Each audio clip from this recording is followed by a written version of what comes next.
There are certain ideas that become so widely repeated that they begin to appear unquestionable, even when they are not fully understood.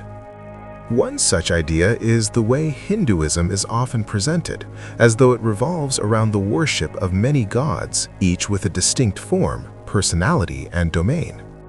This understanding is familiar, yet it remains incomplete. Because when one looks deeper into the foundations of Hindu thought, a very different perspective begins to emerge, one that does not revolve around the concept of a god in the way it is commonly understood.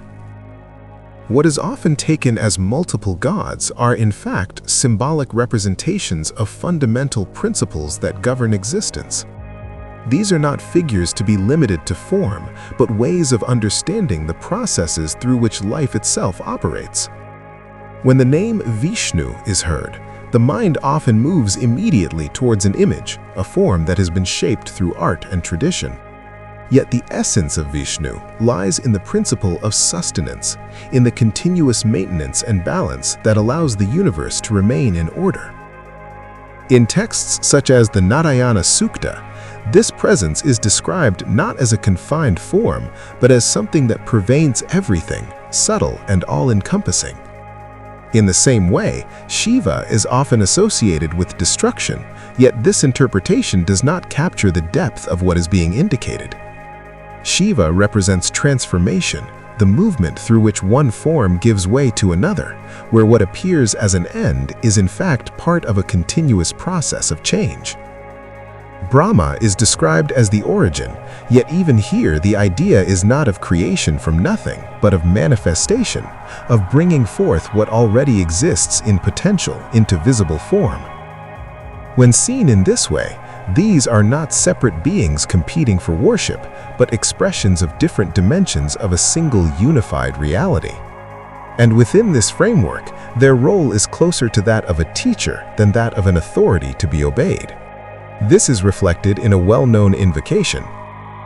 Gurur Brahma, Gurur Vishnu, Gurur Devo Maheshwara, Gurur Sakshat Para Brahma, Tasmai Shri Gurave Namaha.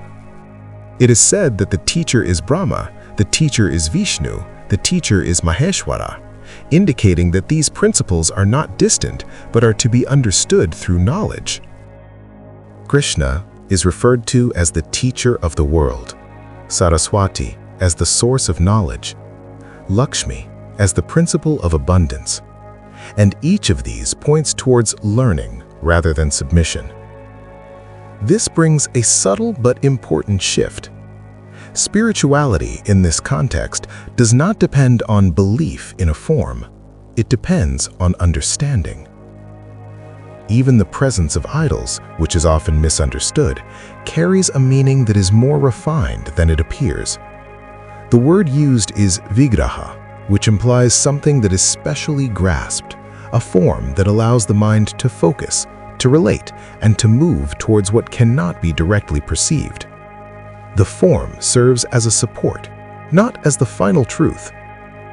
In the same way, temples are often seen as the dwelling place of a deity, yet their deeper significance lies in creating a space that allows alignment, attention, and inward movement.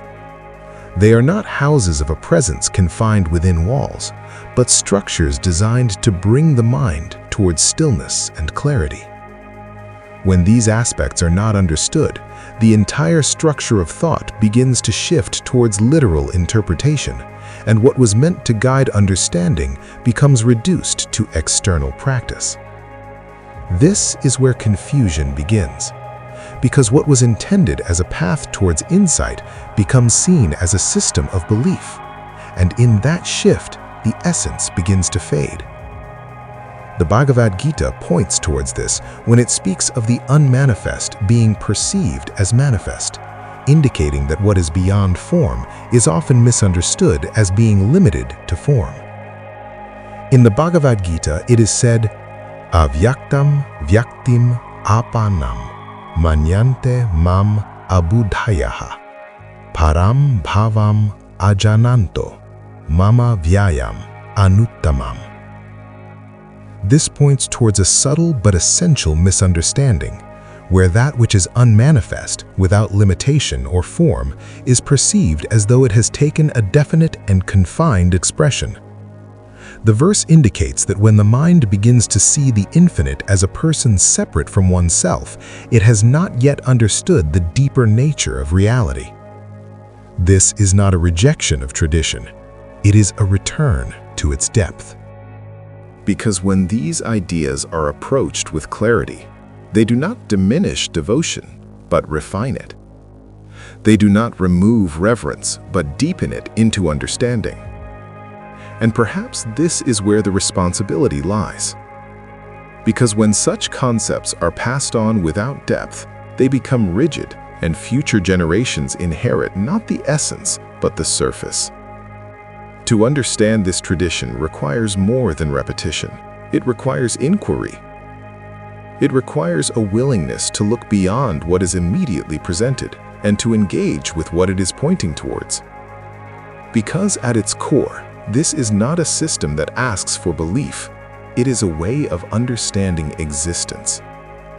And when that understanding begins to unfold, what once appeared as many begins to reveal itself as one continuous reality expressed through different principles, waiting to be recognized rather than worshipped in isolation.